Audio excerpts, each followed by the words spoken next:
भारत को भ्रष्टाचार मुक्त बनाना है, भारत को अपराध मुक्त बनाना है, भारत में राम राज्य स्थापित करना है, भारत को विश्व गुरु बनाना है, तो भारत के संविधान में कुछ बदलाव करना पड़ेगा। 125 बार संविधान में संशोधन हो चुका है, 5 बार सुप्रीम कोर्ट का फैसला भी पलटा जा चुका है, लेकिन अभी तक न भ्रष्टाचार कम हुआ, न अपराध कम हुआ, न मुकदमों का जल्दी जल्दी निपटारा शुरू हुआ, न नशा तस्करी खत्म हुई है, न मानव तस्करी खत्म हुई है, न घूसखोरी खत्म हुई, न कमीशन खोरी खत्म हुई। इसलिए मैं रिक्वेस्ट करता हूं, सभी पॉलिटिकल पार्टियां इस पे गंभीरता के साथ चिंतन करें, भारत के संविधान में जरूरी 20 बदलाव करें। सबसे पहले जो भारत के संविधान में चित्र बने हुए थे, भगवान राम का चित्र था, भगवान कृष्ण का चित्र था, भगवान महावीर का चित्र था, गौतम बुद्ध का चित्र था, छत्रपति शिवाजी महाराज का चित्र था, हनुमान जी का चित्र था, राजा भरत का चित्र था, सम्राट विक्रमादित्य का चित्र था, गुरु गोविंद सिंह का चित्र था। उन चित्रों को वापस इसमें बहाल करें, वापस इसमें फिर से जोड़े। उससे भारत की संस्कृति मजबूत होगी, भारत की परंपरा मजबूत होगी, भारत का ज्ञान विज्ञान और आगे बढ़ेगा। भारत के प्रियम्बल में जो इमरजेंसी के दौरान सोशलिस्ट सेकुलर सब जोड़ दिया गया था, वो बिल्कुल गलत है, वो गलत तरीके से जोड़ा गया था। उस समय लोकसभा का टेन्योर भी खत्म हो चुका था, देश में इमरजेंसी थी, कोई विपक्ष में था ही नहीं, प्रिंट मीडिया का बिजली पानी का कनेक्शन काट दिया गया था, वो बिल्कुल गलत तरीके से जोड़ा गया था। इसलिए प्रियम्बल को वापस फिर से पुनः जैसे रिस्टोर पहले था, ओरिजिनल प्रियम्बल को रिस्टोर करें। प्रियम्बल में बदलना बहुत ही खतरनाक है। अगर सोशलिस्ट सेकुलर शब्द जोड़ा जा सकता है तो कल को इसमें कुछ और भी जोड़ा जा सकता है, कल को कुछ इसमें से और भी निकाला भी जा सकता है। इसलिए मेरा यह मानना है, संविधान का प्रियम्बल बिल्कुल टच नहीं करना चाहिए। जैसे हमारे संविधान निर्माता दिए थे वो एज इट इज रहना चाहिए, उसमें कोई बदलाव नहीं होना चाहिए। अगर हमें भारत की संस्कृति, भारत की परंपरा को आगे बढ़ाना है तो सबसे पहले संविधान के आर्टिकल 1 में जो लिखा है इंडिया दैट इज भारत, उसको बदलाव करना चाहिए, इंडिया शब्द को निकालना चाहिए। Bharat shall be union of state, वो पर्याप्त है, इंडिया शब्द की कोई जरूरत नहीं है। अगर हमें भारत में अपराध खत्म करना है तो सबसे पहले one nation one police code लागू करना पड़ेगा, one nation one penal code लागू करना पड़ेगा। भारत के आर्टिकल 14 में, संविधान के आर्टिकल 14 में जो लिखा है ना, equality before law and equal protection of law, उसमें लिखना पड़ेगा state shall secure equal protection of law. ये सरकार की ड्यूटी है कि वो अगर अपराध समान है तो दंड समान होना चाहिए। आज की डेट में अपराध समान होता फिर भी दंड समान नहीं होता। उदाहरण के लिए, कुछ राज्यों में धर्मांतरण अपराध है, कुछ राज्यों में धर्मांतरण अपराध नहीं है, कुछ राज्यों में गौहत्या अपराध है, कुछ राज्यों में गौहत्या अपराध नहीं है। इसी तरीके से ऑर्गेनाइज क्राइम में भी अलग अलग राज्यों में अलग अलग कानून चल रहा है तो अलग अलग सजा है। कुछ राज्यों की पुलिस बुलडोजर चलाती है, कुछ राज्यों की पुलिस बुलडोजर नहीं चलाती है। कुछ राज्यों में अपराधियों का खिलाफ मुकदमा भी दर्ज नहीं किया जाता। वो क्यों हो रहा है? क्योंकि one nation one police code नहीं है, one nation one penal code नहीं है। इसके लिए जरूरी है संविधान के आर्टिकल 14 को बदला जाए, इसमें लिखा जाए state shall secure equal protection of law. अगर हम चाहते हैं कि भारत में झूठ बोलना बंद हो, देश विरोधी जो एनजीओ बने हैं इन पे कठोर कार्रवाई हो, जो देश विरोधी संगठन बन जाते हैं इनको बंद किया जाए, तो आर्टिकल 19 को बदलना पड़ेगा। आर्टिकल 19 के पहले लिखना पड़ेगा subject to public order, health and morality. अभी हो क्या रहा है, फ्रीडम ऑफ एक्सप्रेशन हमारा फंडामेंटल राइट है, लेकिन उसी के आड़ में लोग झूठ बोल रहे हैं और लोगों को दंड नहीं मिलता। आर्टिकल 19 में लिखा है फ्रीडम ऑफ एक्सप्रेशन, लेकिन उस सच बोलने का अधिकार है, झूठ बोलने का अधिकार नहीं है। आर्टिकल 19 में लिखा है कि आप अपना एसोसिएशन बना सकते हैं, अपना संगठन बना सकते हैं, लेकिन उसी आर्टिकल 19 की आड़ में पीएफआई जैसे देश विरोधी संगठन बढ़ गए हैं। इसलिए आर्टिकल 19 के शुरुआत में एक सेंटेंस जोड़ने की जरूरत है, subject to public order, health and morality.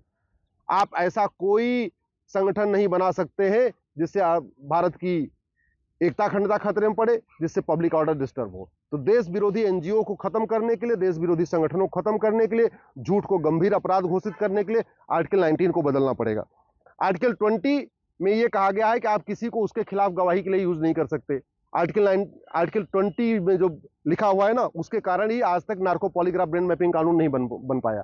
जब तक नार्को पॉलीग्राफ ब्रेन मैपिंग कानून नहीं बनेगा, झूठ को गंभीर अपराध घोषित नहीं किया जाएगा, तब तक भारत में अपराध कम नहीं होगा। इसलिए आर्टिकल 19 के साथ साथ आर्टिकल 20 में बदलाव जरूरत है।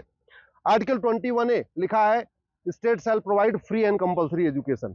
फ्री एंड कंपलसरी से काम नहीं चलेगा, free compulsory and uniform education पढ़ाना उपलब्ध कराना होगा। जब तक भारत में one nation one education code नहीं होगा, वन नेशन वन सिलेबस नहीं होगा, वन नेशन वन करिकुलम नहीं होगा, तब तक देश की एकता अखंडता मजबूत नहीं होगी। भारत में कई सारे ऐसे स्कूल हैं जो भारत के खिलाफ नफरत सिखाते हैं, कई सारे ऐसे स्कूल हैं जहां सिखाया जाता है न भारत के त्योहार को मानो, न भारत की परंपरा को मानो, न भारत की संस्कृति को मानो, न वंदे मातरम बोलो, बहुत सारी इसमें देश विरोधी गतिविधियां सिखाई जाती हैं। उसका एक ही समाधान है, आर्टिकल 21A को बदल दिया जाए, उसमें लिखा जाए state shall provide uniform free and compulsory education. Bharat में यूनिफॉर्म सिविल कोड से 100 गुना ज्यादा जरूरी है यूनिफॉर्म एजुकेशन। वो तभी हो सकता है जब आर्टिकल 21A को बदला जाए। इसी तरीके से भारत में जस्टिस हमारा फंडामेंटल राइट है, लेकिन कहीं लिखा नहीं है कि कितने साल में जस्टिस, 1 साल में जस्टिस, कि 5 साल में जस्टिस, कि 10 साल में जस्टिस, कि 20 साल में जस्टिस। इसके लिए एक नया आपको आर्टिकल संविधान में जोड़ना पड़ेगा, आर्टिकल 21B, और लिखना पड़ेगा state shall secure justice with in year. यानी ये केंद्र सरकार की और राज्य सरकार की ड्यूटी होगी, ये सुप्रीम कोर्ट की ड्यूटी होगी, ये हाई कोर्ट की ड्यूटी होगी, 1 साल के अंदर मुकदमों का फैसला हो। इसके लिए संविधान में आर्टिकल 21B जोड़ना पड़ेगा, एक नया सेंटेंस जोड़ना पड़ेगा, state shall secure justice with in year. Bharat में आज की डेट में कोर्ट में तारीख पे तारीख मिलती है, न्याय नहीं मिलता है। 6-6 महीने की लंबी तारीख मिलती है। क्यों 6 महीने की लंबी तारीख? एक हफ्ते के अंदर तारीख पड़ सकती है। तो भारत में अगर जस्टिस विद इन ईयर करना है तो 1 नेशन 1 पुलिस कोड चाहिए, 1 नेशन 1 एविडेंस कोड चाहिए, 1 नेशन 1 पिनल कोड चाहिए, 1 नेशन 1 सिविल कोड चाहिए। ये जरूरी है, और एक सेंटेंस जोड़ना पड़ेगा, state shall secure justice with in year. इसी तरीके से अगर आपको भारत में जो धर्मांतरण का धंधा चल रहा है, इसको रोकना है, तो आर्टिकल 25 से एक शब्द निकालना पड़ेगा, प्रोपोगेट। अब प्रोपोगेट निकालना है तो आर्टिकल 25 को बदलना पड़ेगा। आर्टिकल 25 फंडामेंटल राइट है, इसलिए 2/3 बहुमत चाहिए होगा। इसी तरीके से आर्टिकल 29-30 में ये तो लिखा हुआ है माइनॉरिटी के लिए ये सुविधाएं हैं, लेकिन माइनॉरिटी कौन होगा आज तक डिफाइन नहीं किया गया। अब जरूरत यह है कि आर्टिकल 29 को बदला जाए, आर्टिकल 39 को बदला जाए, माइनॉरिटी को डिफाइन किया जाए, माइनॉरिटी को आइडेंटिफाई करने की गाइडलाइन बनाई जाए। इसी तरीके से आर्टिकल 51A फंडामेंटल ड्यूटी है। फंडामेंटल ड्यूटी में लिखा हुआ है आपको क्या करना है, भारत को मानना है, भारत की संस्कृति को मानना है, राष्ट्रीय झंडे को मानना है, भारत को अपमान नहीं करना है, देश की एकता अखंडता मजबूत करनी है, बहन बेटियों का सम्मान करना है, वैज्ञानिक सोच विकसित करनी, सब लिखा हुआ है। लेकिन यह नहीं लिखा हुआ है कि अगर आप फंडामेंटल ड्यूटी नहीं मानेंगे तो क्या होगा। तो फंडामेंटल ड्यूटी जो न माने उसको दंड मिले, फंडामेंटल ड्यूटी इन्फोर्सिएबल हो, फंडामेंटल ड्यूटी पनिशेबल हो, जो न माने फंडामेंटल ड्यूटी उसको दंड का प्रावधान हो। इसके लिए जरूरत है आर्टिकल 51A को बदला जाए। इसी तरीके से पूरे देश में जजों का एक जैसी क्वालिटी हो, उसके लिए जरूरत यह है कि ऑल इंडिया लेवल पे जजेस का एग्जाम हो, जैसे IAS का एग्जाम होता है, JEE होता है, नीट होता है, क्लैट होता है, अलग अलग एंट्रेंस एग्जामिनेशन होते हैं। अभी जो स्टेट लेवल पे जजों का एग्जाम होता है, अलग अलग राज्य अलग अलग करते हैं, इसलिए जजों की क्वालिटी में जमीन आसमान का अंतर है। दिल्ली के जज की क्वालिटी, झारखंड के जज की क्वालिटी में बहुत अंतर है। पूरे देश में जजों की एक कंपिटेंस हो, एक जैसी क्वालिटी हो, तो ऑल इंडिया लेवल पे एक एग्जाम करना पड़ेगा। इसी तरीके से पब्लिक ऑर्डर और पुलिस ये स्टेट सब्जेक्ट हो रखा है। उसके कारण क्या होता है, बंगाल में संदेश खाली हो जाता है, पुलिस FIR नहीं करती। उत्तर प्रदेश में 2017 के पहले जो पुलिस मुकदमों, आतंकवादियों का मुकदमा वापस ले रही थी, आज की डेट में बुलडोजर भी चला देती है। ऐसा कानून नहीं चाहिए। हमें चाहिए 1 नेशन 1 पुलिस कोड। पुलिस पूरी तरीके से स्वतंत्र हो, पुलिस पूरी तरीके से निष्पक्ष हो, वो अपराधियों के खिलाफ काम करे, निष्पक्ष होकर काम करे, सत्ता का कोई भय ना हो, ट्रांसफर पोस्टिंग का कोई खतरा ना हो। ये तभी हो सकता है जब भारत में 1 नेशन 1 पुलिस कोड हो। मेरा ये मानना है कि अगर हम भारत को वास्तव में बदलना चाहते हैं, एक नया भारत बनाना चाहते हैं, 1 नेशन भारत में राम राज्य स्थापित करना चाहते हैं, भारत में घूसखोरी, जमाखोरी, मिलावटखोरी, कालाबाजारी, नशा तस्करी, मानव तस्करी सब खत्म करना चाहते हैं, अवैध निर्माण रोकना चाहते हैं, घुसपैठ रोकना चाहते हैं, धर्मांतरण रोकना चाहते हैं, तो हमें कानून बनाना पड़ेगा। और कानून बनाने के लिए मैंने आपको बताया संविधान में संशोधन करना पड़ेगा। अब इस संविधान में जो संशोधन होगा, इसके लिए 2/3 बहुमत चाहिए, 2/3 राज्यसभा में, 2/3 लोकसभा में। चूंकि राज्यसभा में अभी NDA के पास 117 सांसद हैं, तो इसलिए राज्यसभा में तो 2/3 हो ही नहीं सकता। तो दूसरा क्या तरीका है, ज्वाइंट सेशन बुलाया जाए लोकसभा राज्यसभा का, और उस ज्वाइंट सेशन में 2/3 मेजॉरिटी प्रूव किया जाए। ज्वाइंट सेशन में 2/3 मेजॉरिटी का मतलब 521 सांसद चाहिए।